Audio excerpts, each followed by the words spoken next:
Hello, students. How are you? I hope you will be fine.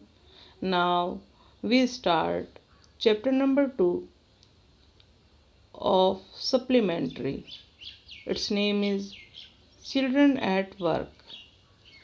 हम पहले ही इसके first और सेकंड सीन को डिस्कस कर चुके हैं और अब हम सीन थर्ड को डिस्कस करेंगे. ओके क्लास, देखिए चैप्टर नंबर 3 के पहले ब्लड पॉइंट क्या हैं जो इस चैप्टर में डिस्कस हो रहे हैं. There is a row of huts near some dirty puddles, कि वहाँ पर एक लाइन थी हट्स की, झोंपड़ियों की, नियर सम डर्टी पडल्स, और वह एक बहुत ही गंदा एरिया था, कुछ गंदा एरिया था, उसके पास ही वहाँ पर झोंपड़ियों की लाइन लगी हुई थी. दूसरा ब्लड पॉइंट है outside one of the huts Jaya dumps her shake. झोंपड़ी के बाहर ही जया ने अपनी जो पोटली थी, सेक थी, जो पीछे उसने कमर पे लगा रखी थी, जिसमें वो कूड़ा करकट बोटल्स वगैरह सब डालती थी, वह उसने वहाँ पर गिरा दी. नंबर 3 पॉइंट है grateful to his friend Velu things of the days ahead. अपने दोस्त के प्रति वह बहुत ही ग्रेटफुल था, कृतज्ञ था, थैंकफुल था. वैल्यू ने सोचा ऑफ द डेज अहेड, कि अब दिन आगे बढ़ जाएगा, गुजर जाएगा. अब यहाँ से स्टोरी स्टार्ट होती है. Jaya and Velu walked along the roads for half an hour until they came to a bridge across a dirty trickle of water. Jaya और वैल्यू सड़क पर लगभग आधा घंटा चलते रहे साथ साथ until they came to a bridge, और तब उन्होंने एक ब्रिज, एक पुल को पार किया. Cross a dirty trickle of water, जो एक गंदे पानी से भरा हुआ था. वी आर इन ट्रिप्लिकेन नाव, हम अब एक मुश्किल से पार हो रहे हैं. शी, देखो, that is Buckingham Canal said Jaya. Jaya ने कहा कि ये बकिंगम कैनल है, यानी बकिंगम की सुरंग है.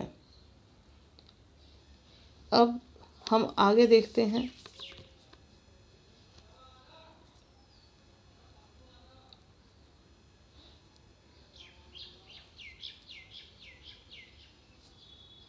वैल्यू ने स्टार्ट कर दिया, प्रारंभ कर दिया. दिस वाज अ कैनल, यह एक सुरंग थी. Near some puddles of water was a row of the strangest huts he had ever seen. वहाँ कुछ पानी के ऊपर वाज अ रो, कुछ स्ट्रेंजेस्ट, अलग विचित्र सी कुछ झोपड़ियों की लाइन थी.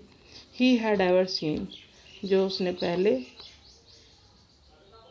देख चुका था. They were built out of all sorts of things, वे कुछ छोटी छोटी चीज़ों से बनी हुई थी. लाइक मेटल सीट पड़ी हुई थी, उन पे टायर्स पड़े हुए थे, ब्रिक्स पड़ी हुई थी, वुड था, प्लास्टिक था. They should crookedly and looked as if they would fall any moment.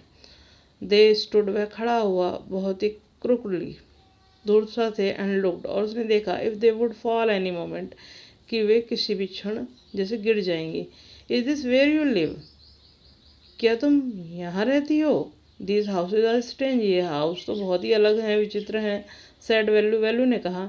In are village, हमारे गांव में, the house are made of mud and palm leaves, हमारे गांव में तो घर मड के, कीचड़ जो मिट्टी होती है उसके बने हुए होते हैं, और पाम लीव्स, और पाम के पत्तों के बने हुए होते हैं. पाम, खजूर. Jaya went around to one of the huts and dumped her shake outside. Jaya अपनी जो झोंपड़ी थी उसके चारों घूमी और अपना वो थैला बाहर झोंपड़ी के डाल दिया. Then she picked up an empty one, और उसने एक खाली थैला वहाँ से एक ले लिया. Let's go, चलो चलते हैं. She turned to Value and gave him a shove.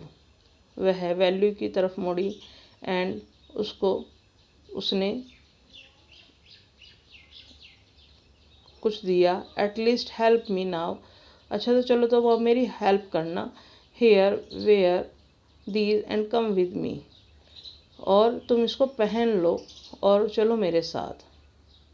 She threw him a pair of old shoes, उसने एक पुराने जूतों का जोड़ा उसकी ओर फेंका। विदाउट लेसेस, जिसमें लेसेस भी नहीं थे। एंड पुश्ड अ शेक, और वह उसने pushed a shake and stick into his hands, उसने एक उसको भी एक थैला सा दिया और एक स्टिक दे दी उसके हाथों में।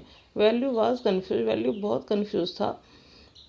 What work did she want, कि वह उससे क्या काम कराना चाहती है। Him to do with these things, इन चीज़ों को देकर।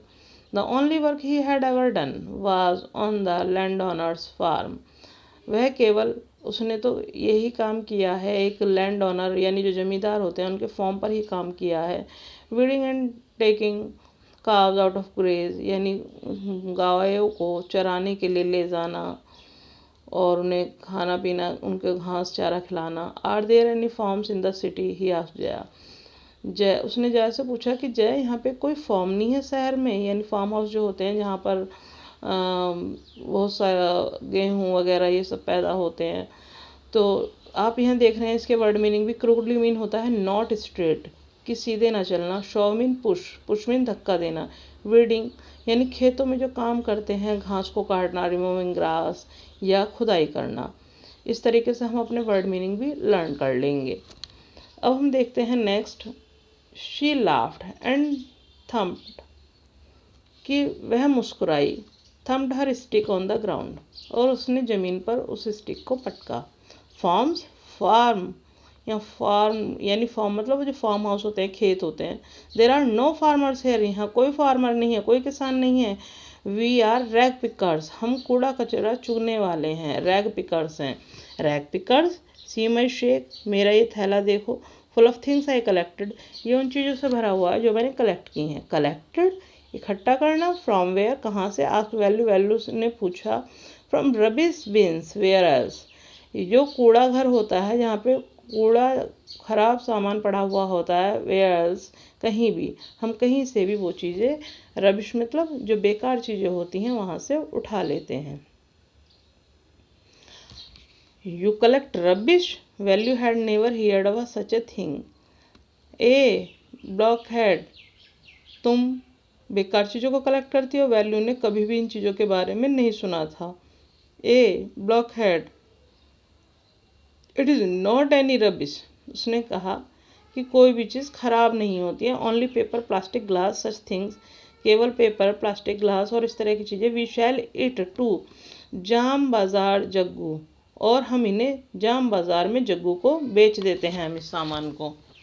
वैल्यू वाज पजल्ड, वैल्यू बहुत ही पजल्ड था, यानी वो परेशान हो गया। He had heard of people throwing away rubbish, उसने तो केवल यही सुना था कि लोग खराब चीज़ों को फेंक देते हैं। But why should any one want two by rubbish, लेकिन कोई व्यक्ति उन खराब चीज़ों को क्यों खरीदेगा।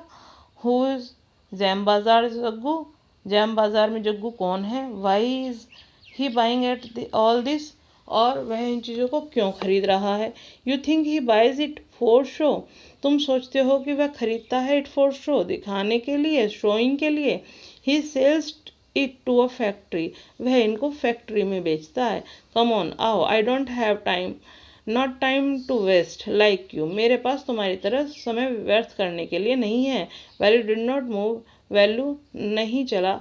ही had not run away and come to this new place to dig through garbage bins, he had not run away, वह वहाँ पर नहीं इधर उधर दौड़ा। And come to this new, और उसने वह नई जगह पर आया। Place to dig through garbage bins, और फिर उसने भी जो गार्बेज बिन्स था, जहाँ पे कूड़ा करकट का घर था, वहाँ पर उसने नई नई चीज़ों खोजा। Jaya poked at him with her stick, Jaya उसको खदेड़ रही थी अपनी स्टिक के साथ। लुक हेयर, देखो, शी शाउटेड, वह चिल्लाई। If someone gets there before we use don't get anything, if someone की कोई भी चीज़ तुम प्राप्त करते हो, देयर बिफोर, उससे पहले हम वी डोंट गेट एनीथिंग, हम कुछ नहीं पाते हैं।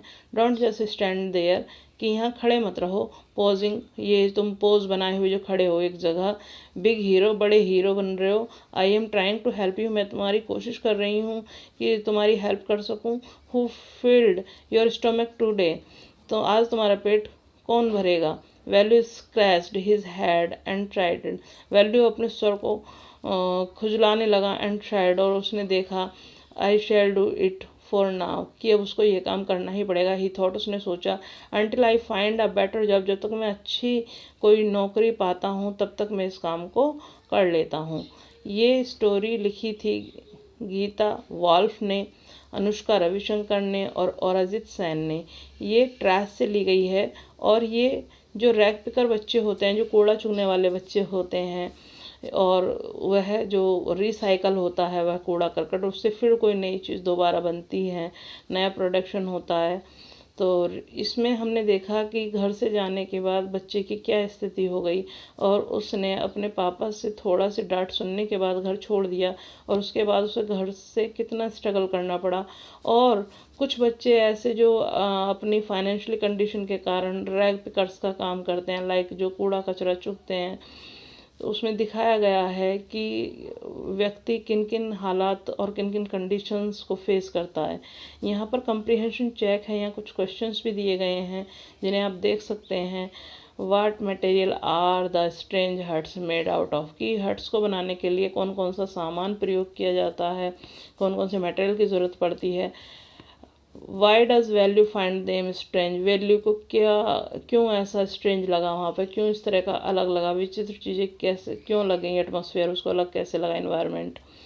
What sort of things did Jaya and children like her collect and what did they do with those things. What sort, यानी किन चीज़ों को जया और उसके जैसे बच्चे कलेक्ट करते थे, और फिर वो उन चीज़ों को क्या करते थे।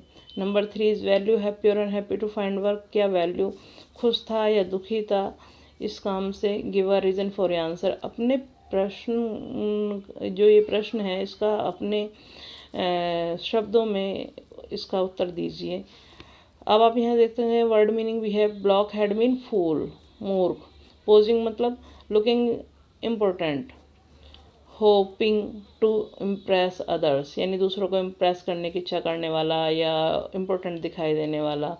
इस तरीके से हम इस चैप्टर को पढ़ने के बाद ये देख सकते हैं कंप्रीहेंशन चेक के बाद कि हमें ये चैप्टर समझ आया है, और इसमें जो वर्ड मीनिंग है वो हमें कितने लर्न हुए हैं, ये सब चीज़ें हम देख सकते हैं। और हम देख सकते हैं कि स्थितियाँ कितनी कंट्रोवर्शियल होती हैं और व्यक्ति को कहाँ से कहाँ पहुँचा देती हैं। इसीलिए हमें बड़े लोगों की बात माननी चाहिए, और हमें अपने बड़े लोगों से सीखना चाहिए, और ना कि हमें बिना बताए कोई भी डिसीज़न लेना चाहिए। Class, thank you very much. और हमें कमेंट में आप बताएं कि आपको ये चैप्टर कैसा लगा। Thank you very much. Thanks.